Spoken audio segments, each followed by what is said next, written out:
We could test.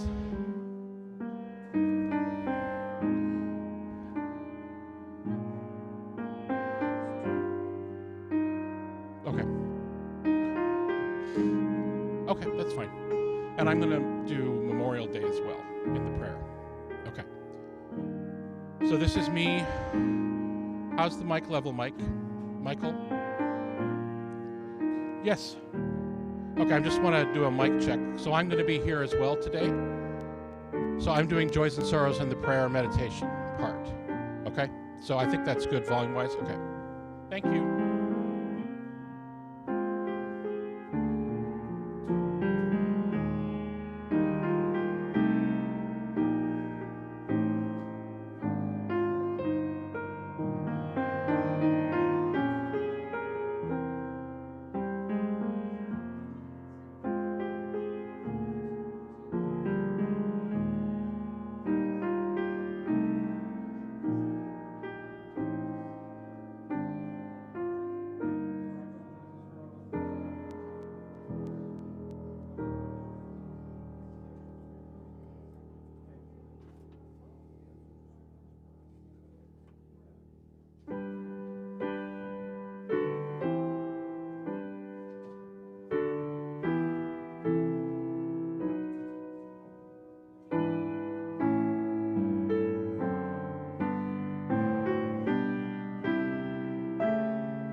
Wali Tanesik. Good morning and welcome to the Unitarian Universalist Church of the Desert. I'm Sarita Gonzales, your worship associate. Today, I greeted you in Nahuatl, the language of my ancestors. As we begin, we acknowledge that we are on the historic homelands of the various bands of Cahuilla people, and we honor the unique relationship that we hope emerges between our community and the indigenous people and their traditional territories. Let this acknowledgement serve as a reminder to recognize, honor, reconcile, and partner with the Cahuilla people whose land and water we benefit from today. This morning, I am privileged to introduce someone I met at several activities with DRUM, which stands for Diverse, Revolutionary, UU Multicultural Ministries. Roddy Bell-Shelton Biggs uses they-them pronouns and is a queer, BIPOC, UU young adult and is a seminarian at Meadville Lombard Theological School. They choose not to capitalize their name, so that is not a typo in your order of worship. They claim a progressive, anti-oppressive Christian faith strengthened by the principles of Unitarian Universalism and our other world religions. Roddy holds a bachelor's degree in religious studies and will be starting a congregational internship in the fall as they pursue a Unitarian Universalist ministry. Before we begin, I also want you to know that it doesn't matter where you or your ancestors are from, who you love, your gender identity, your theology, politics, or your immigration status. We welcome all those who are committed to our core values as expressed in our 7 principles. Together, we come to this place to share our hopes, dreams, and visions. We seek to build a diverse and inclusive community that honors our first principle, the inherent worth and dignity of every being. Thank you for being with us this morning. If you are watching this service online, welcome. Please consider making a donation through our virtual offering basket. Your contribution is an important way to support UUCOD. Those watching online can click on the link provided in our weekly constant contact order of worship that you received, or at the end of the service through an email link that you will be sent. If you're in the room, we'll be taking a collection later in the service, and we welcome you to come and make an offering. We welcome you to make an offering then. If you would like to be on our email list to learn more about us and our programming, please contact us at admin@uucod.org.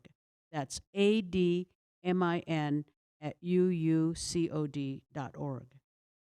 And now I have a brief announcement, and that is that coffee hour, for obvious reasons, with 25-mile-an-hour sandy winds, will not be held today. So we'll just have to either stay for the discussion, counseling session, I guess, after service, or we just go home and have our cup of coffee. All right, as we prepare to enter a spirit of worship, we will ring the Tibetan bowl.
The opening words this morning come from a poem written by Sharon Wiley, and it's entitled Wholeness.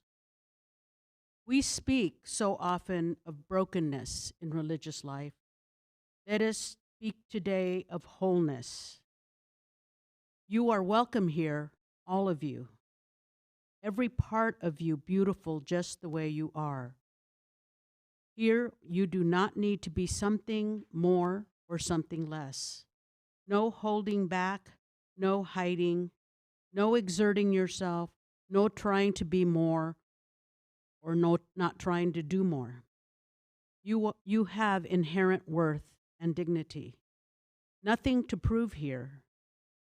Nothing to prove to me or the person sitting next to you or to the children or to anyone. You don't have to try to be witty or more quiet or more outgoing.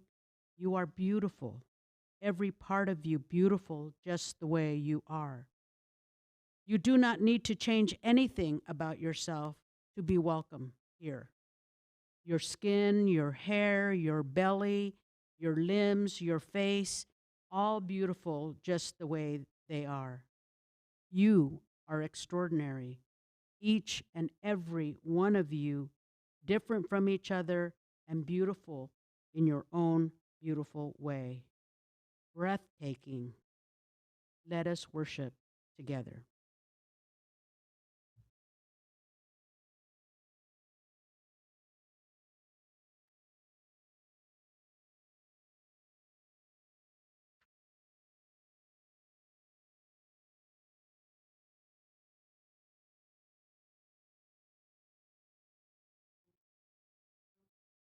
To listen to this wonderful special music this morning.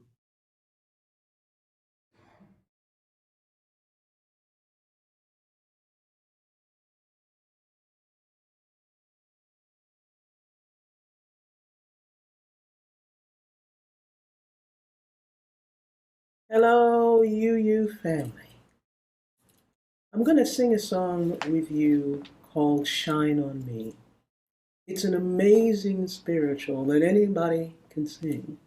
And in these days when the things that we're dealing with, the feeling separate and all of that, and things seem so hard, this is one of those songs that you just throw your head back, put it in your medicine kit. All you have to do is ask. And here's how it goes. Shine on me, oh shine on me. Let the light from the lighthouse shine on me, oh shine on me, yes, shine on me. Let the light from the lighthouse shine on me. Lift me up, oh, lift me up. Let the light from the lighthouse lift me up, oh, lift me up, yes, lift me up. Let the light from the lighthouse lift me up, oh, hold me close, yes, hold me close. Let the light from the lighthouse hold me close, yes, hold me close, oh, hold me close. Let the light from the lighthouse, please, hold me close. Oh, shine on me, yes, shine on me. Let the light from the lighthouse shine on me. Oh, shine on me. Yes, shine on me. Let the light from the lighthouse shine on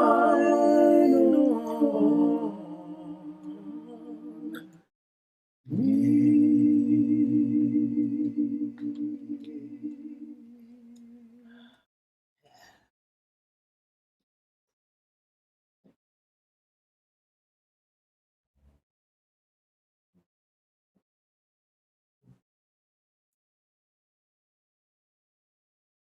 And now we will light our chalice, and if you will recite after me in the words that are in your order of worship. May love be the spirit of this church. May the quest for truth be its sacrament, and service be its prayer. To dwell together in peace, to seek knowledge in freedom, to help one another in fellowship. This is our aspiration. And now if Barbara would step forward, and she will help me with the BIPOC candle lighting.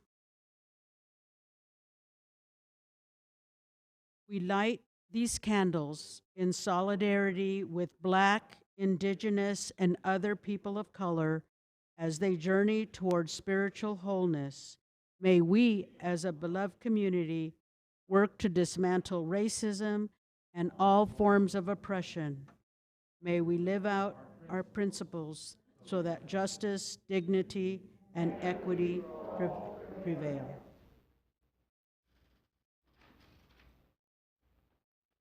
And now, if you would like, we will sing Spirit of Life and Fuente de Amor.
For this service today, I wanted a reading about inclusion that supports the title of this sermon, Why Not Everyone? I wanted a reading about widening the circle of concern and for validating our recent adoption of the 8th principle, calling us to be anti-racist and to fight all forms of oppression. The reading is written by Gwen Matthews, and it's called Feel That? Feel that? Each breath, every inhale, exhale. We are living, breathing, connected.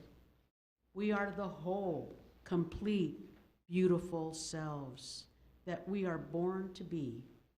Feel that? In your bones, in your muscles, in your heart and your blood. That is the extraordinary you. The you who was born for this time, this place, this moment. Feel that? The struggle, the worry, the pain, the loss, the grief. It is still you. You are still whole, complete, beautiful, extraordinary. Feel that. And now it's time for us to collect the offering for the good works of this church. So if the ushers will come forward to collect the offering.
Thank you for your generosity, the gifts of time and love and money that you bring to this place to make it whole, to make it healthy, to make it thrive.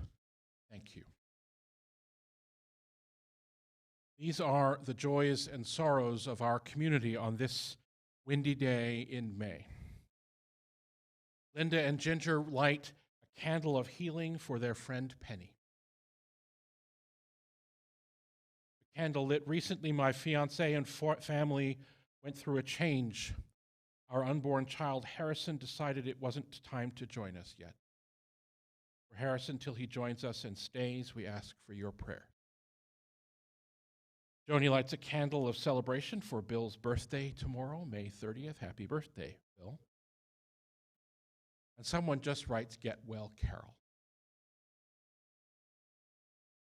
Jane Zahn lights a candle of sorrow for those who grieve with the constant mass shootings in this country. Denise Jansen Eager lights a candle of grief for 22 lives that will never realize their potential. A candle of sorrow for the families and friends of the 19 children, 2 teachers, and 1 spouse who will never be able to kiss and hold them in their arms again. A candle of anger for the gunman and all those complicit in creating and passing unconscionable laws that allow him and many others to buy guns that were never intended for any purpose other than war. These are the joys and sorrows that we have spoken aloud today. But there are many more. Much joy, grief, fear, wonder, hope, and tiredness that live in our hearts, in our minds, and our bodies on this day. We gather gather in the face of a world, of a country, unable to stop violence against our children, violence against others, violence against ourselves. We see solutions, and we have trouble living into those solutions. And so we carry with us grief and anger.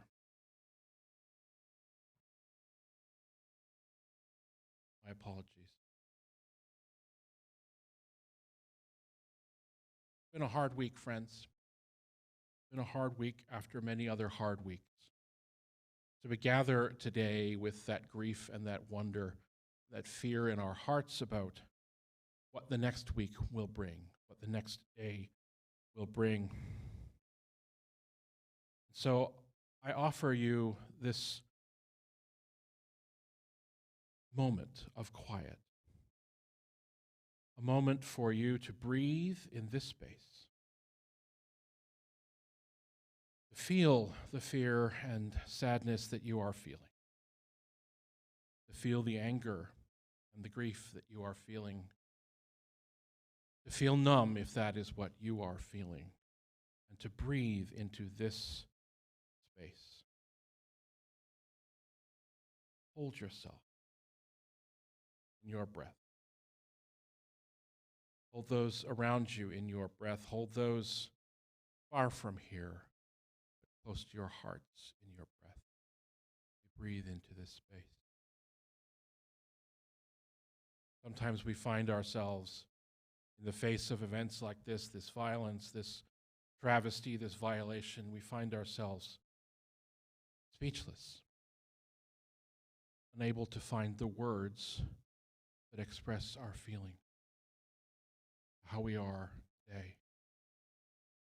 So I invite you, even if you don't have the words, to see those feelings, to know them, to breathe through them, to know that they are not you. You are deeper and broader, more connected than those feelings are. Pastor Dante Stevens asks us to remember to protect our own humanity despite the ugliness of the world. When we are faced with so much inhumanity, he says we need alternative imagination that accepts our humanity, fights for it, embraces it, and reminds us again and again and again and again that life is not just about resisting all of this, but it's about creating something different, something better. So I invite you to breathe here in this space. Know that you are loved. Know that you are enough. To know that you are part of this beloved community. May we know that deep in our hearts, and may we also know that the work of the world is ours to do. And that though we feel feelings of paralyzing, feelings of numbness, feelings of anger that stop us in our tracks, feelings of grief that knock us to our knees, we remember that on the other side of those feelings, because of those feelings, we have work to do in this beloved community. And today is also the day, the time of the year when we remember those who have lost their lives at the hands of another kind of violence, those who have lost their lives in the service of this country, whose lives and sacrifices we remember on this Memorial Day weekend. However we feel about the conflicts they were asked to serve in, however we feel about their rightness or their justification, we remember those who gave their lives for this country, who chose to do that work and who paid a price. So I offer this prayer from Nicole McKay. We gather to remember those who could not grow old and those forced to grow old before their time. We gather to mourn and grieve with one another all of our losses, the people, the stories, the loved ones, and the futures that could have been.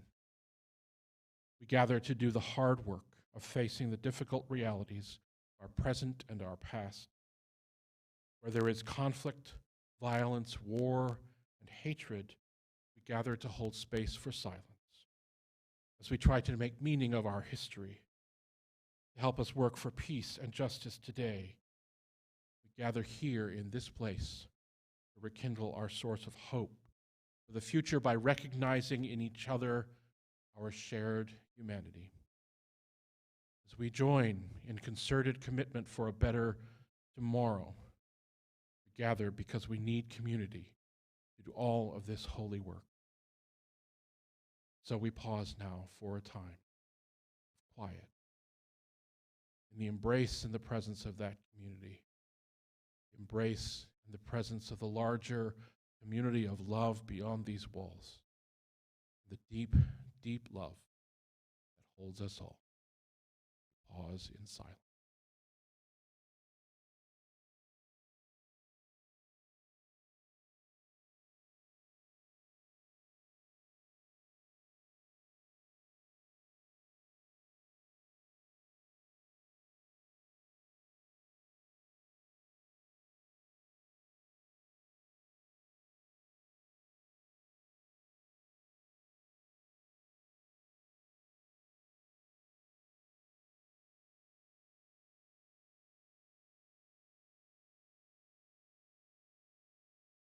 There is a love holding us.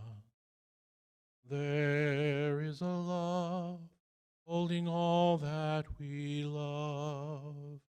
There is a love holding all. We rest in this love. May all beings know peace. May all beings know an end to suffering. May all beings know safety and love. May it be so.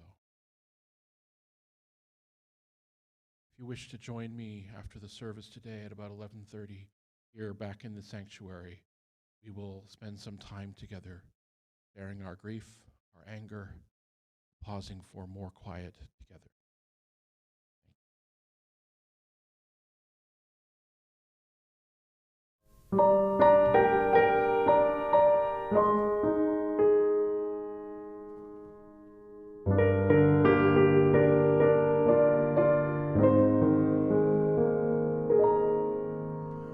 Why not every man?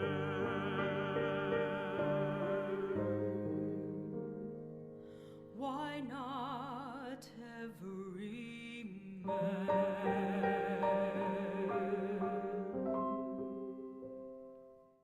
Why not every man?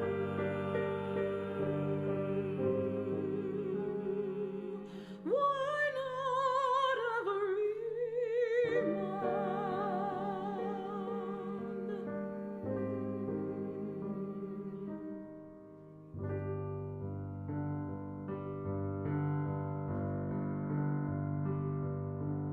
Did my Lord deliver Daniel, deliver Daniel, deliver Daniel?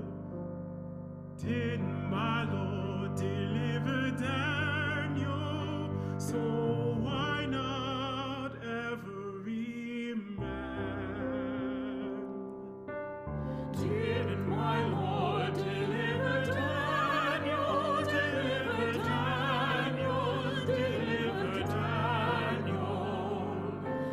Did my Lord deliver Daniel? So why not every man?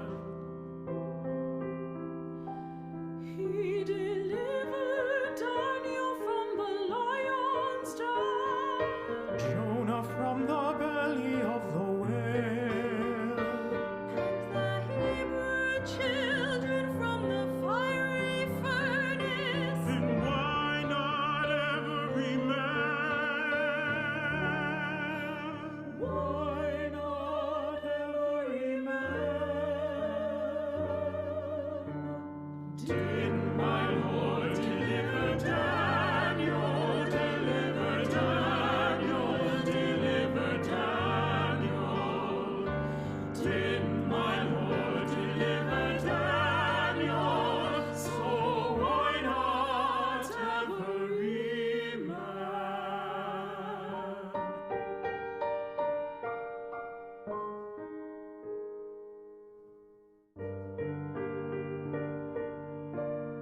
Why not every man?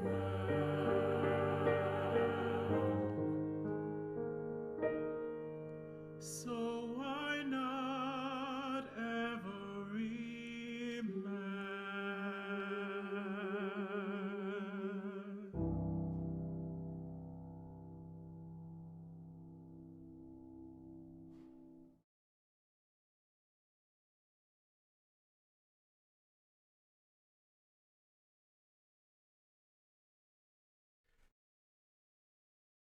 The traditional spiritual, why not every man, didn't my Lord deliver Daniel, brought me to tears the first time I heard it, and to this day is still known to do so. As a queer, BIPOC, Black, Indigenous person of color, young adult Unitarian Universalist, traumatized by both the religious and non-religious experiences of my living, as someone who lives with mental and emotional health challenges, I cannot help but to question, why not everyone? Why only a chosen and select few? Didn't my Lord deliver Daniel? Then why not everyone?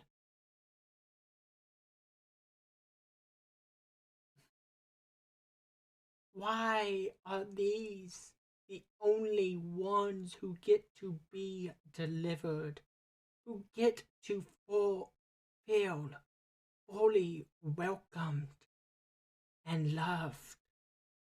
As Unitarian Universalist, our views of the Lord, of God, of the divine, of that which is holy, vary greatly, but our promise to a faith committed to love should not. Yet sometimes our best intentions have been known to get in the way of such promises.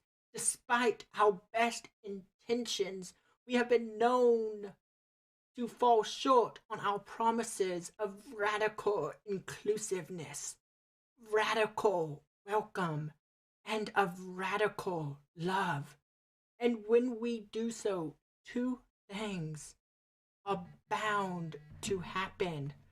The first being that we learn from our shortcomings, we recovenant with ourselves and with each other, and we strive to do better moving forward.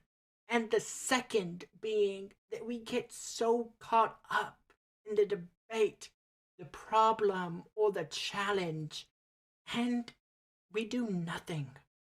Covenant stays broken, division and heartbreak grow, and we lose the very ones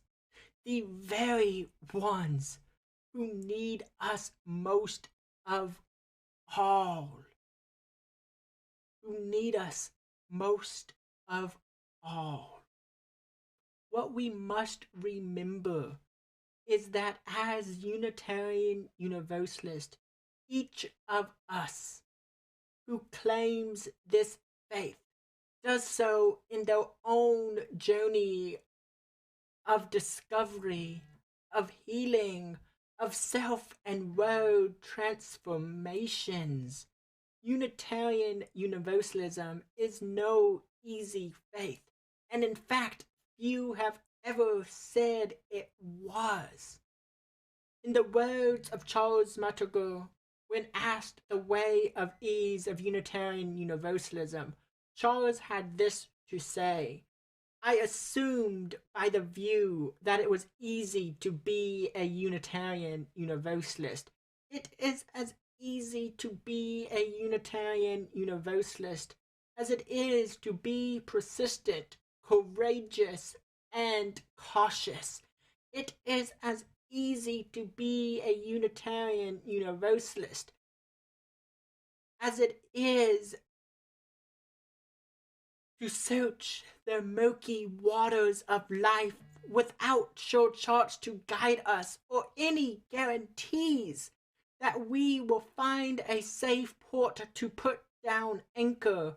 It is as easy to be a Unitarian Universalist as it is to overcome the natural fear of the unknown and venture forth with nothing to sustain us save our zest for living, our hunger for new experiences and knowledge. Our way of religion is not a way of ease. And so ends the quote. It is true that being a Unitarian Universalist is challenging and not a way of ease, that is for sure. But it is also true that our Unitarian Universalist faith is at its best when everyone is welcome to join us on their own spiritual journey, a spiritual journey of self-discovery, of healing, where they can bring themselves, their whole selves, their beliefs, their values, and see it all reflected in worship and in service. But what happens when we as Unitarian Universalists fall short on our covenant? What happens when we, a collective body of spiritual journeyers, are no longer in right relation with one another? And when those among us who hold some of, if not multiple, of the most marginalized identities and belong to some of the most marginalized and oppressed communities tell us, our collective body of spiritual journeyers, that they do not always feel fully seen, fully heard, fully welcomed, fully loved, or like they fully belong among us at all. What then? What now? Didn't my Lord deliver Daniel? Didn't my Lord deliver Daniel? Then why not everyone? Beloveds, this morning I do not have answers. Even if I did, I would not provide them for you, for those will be the answers that I found for myself and not yours. So this morning I do not have answers, but instead what I have are reflections and questions. I have reflections on my own experiences as a queer, BIPOC, young adult, Unitarian Universalist.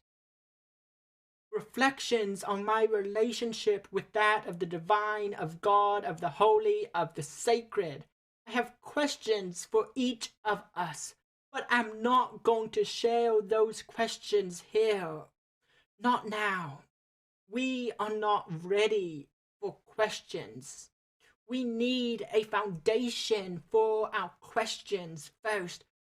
We need to be in tune with the spiritual resourcing first. Spiritual resourcing and suffering and life-giving love in community.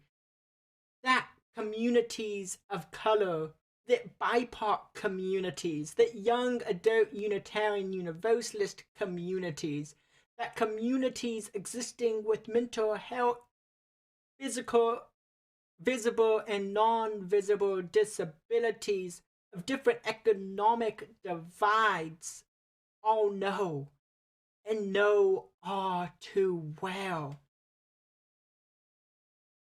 beloveds, settle in, rest here, but just for a moment, as we have so much ground to cover.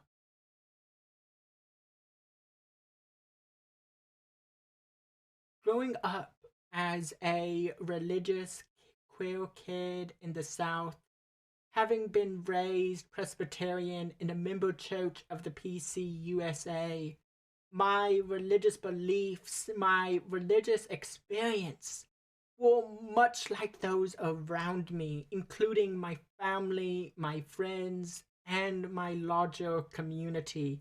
Religion was, and to this day is still, a big part of who I am, although it has noticeably changed and evolved over the years as I have aged and experienced life. I came out as gay at around the age of 12, and despite my age, it was liberating. I was free to be myself. I was happy. And then the bullying started and would last for several years. But being a person of faith, I turned to my religion to help, only to find that I was not the child of God that the church wanted me to be, that instead I was the gay outcast of Christianity. I left the church and faith behind me, devastated, completely devastated. I knew that I didn't need that sort of pain in my life, but I didn't know where to turn. For quite some time, I was agnostic, then pagan, and now I am a mythic Christian pagan and Unitarian Universalist. I am a Unitarian Universalist who has been hurt by the religion of my childhood. I am healing. I am growing, learning to love myself, trying to find my place in this topsy-turvy journey that we call life. While in some ways I feel like I know who I am and where I belong, in others I don't. And sometimes it's even in Unitarian Universalist spaces that my heart breaks. Unlike many Unitarian Universalist young adults, I didn't grow up Unitarian Universalist. I only came to the faith in 2017 after not having a spiritual home, a place of belonging, for quite some time. And after a challenging and upsetting outcome of the 2016 presidential election, I needed healing, and Unitarian Universalism is where I turned as I began my healing. So far in Unitarian Universalism, I have found a lot of healing. I have answered a call to ministry because I want to be a part of others' healing and see Unitarian Universalism as a powerful tool for healing when led bravely, courageously, and with love. But I'm still healing, and Unitarian Universalism has still hurt some along the ways as well. It has hurt because I know we can do better, because I know that we want to draw the circle wider as we not only build but envision and live into beloved community. But we're not there yet. And as a queer Unitarian Universalist young adult and a person of color, this pain and realization are very real, It is painful to feel like I must always explain myself to the very people who claim to understand, who claim to get it. But so often I find myself explaining my existence or where I am coming from in Unitarian Universalist spaces. And being honest, that is hard. It is painful, but it is real. And I know that. I knew that when answering a call to ministry, though I'm still called to lead this faith, to lead it into the future despite the pain and heartbreak that it sometimes presents. Unitarian Universalism is a faith where queer, non-binary, Black, Asian Americans, indigenous people, those with Latinx roots, those who have mental health challenges, who have both visible and non-visible disabilities, are still called to be a part of, and one where they seek healing and expect to find community. We as Unitarian Universalists owe it to ourselves, to all those who gather with us now, who have ever gathered with us, or who might gather with us in the future, to do better. We owe it to ourselves as Unitarian Universalists to grow, to change, to be involved in creating the version of Unitarian Universalism that I know and I feel like you know that we can create as well.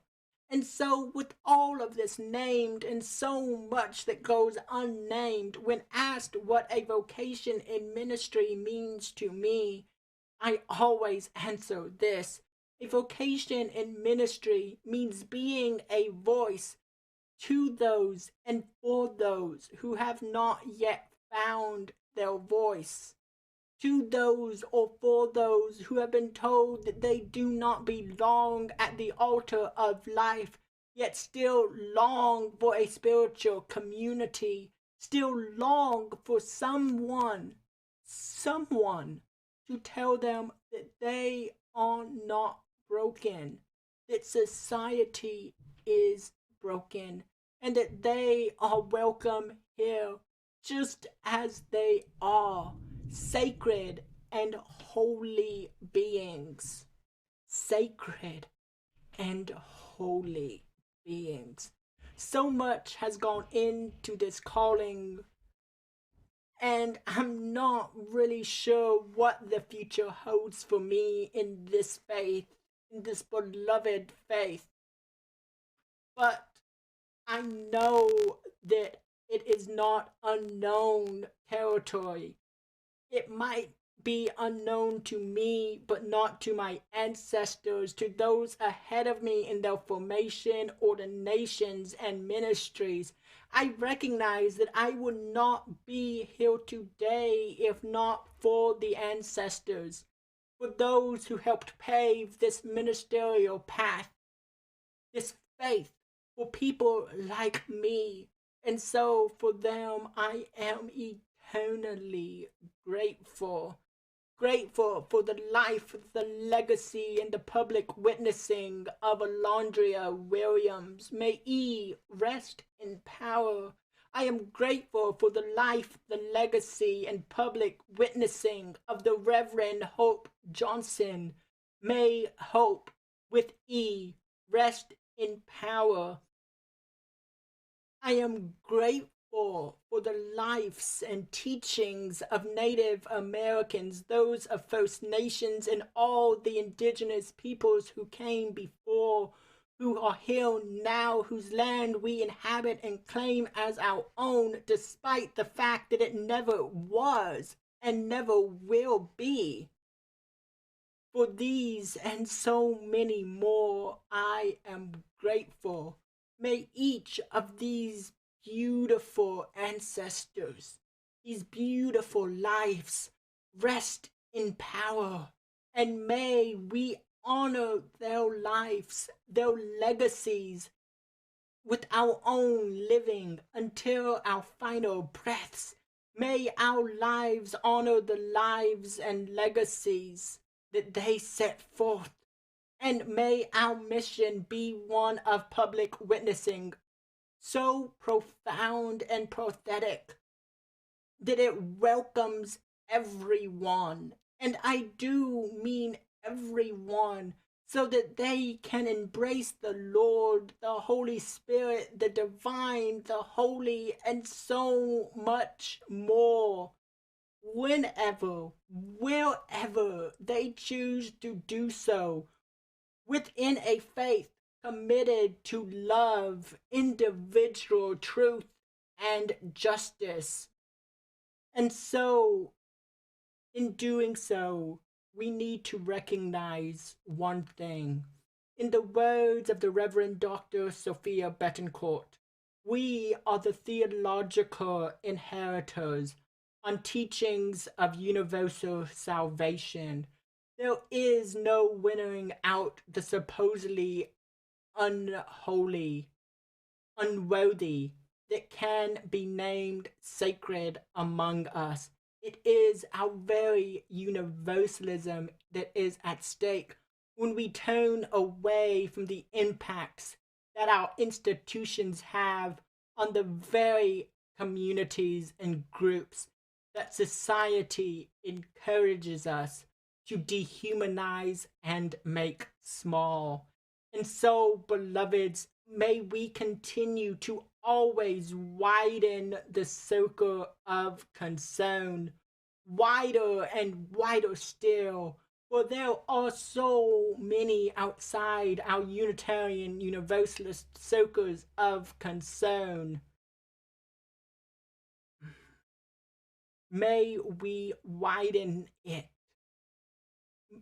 so that all might embrace it, everyone, once and for all. For if not Unitarian Universalism now, then who and when?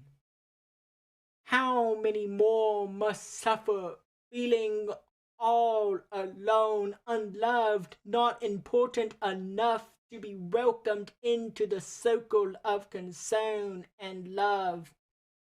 I do not pray often, especially not in this way, but when I do, I try to make it count. And so, beloveds, this is my prayer for you, for us this morning.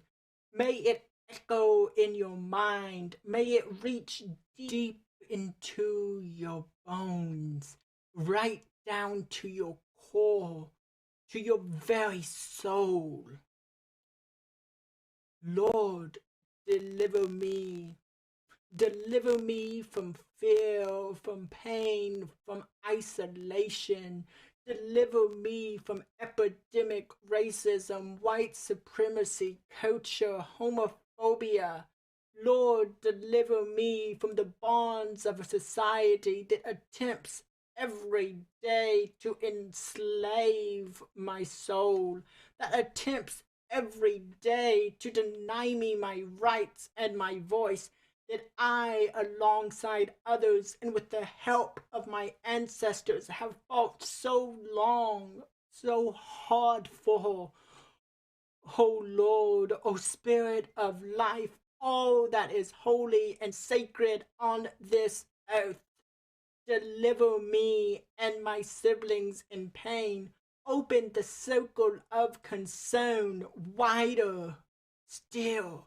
Help us to embrace the pain of our past and guide us ever towards our future.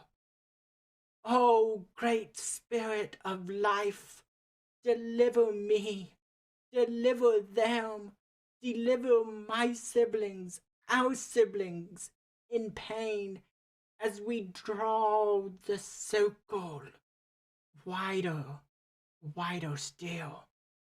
May it be so, because we make it so. Ashe. Ashe and Ashe.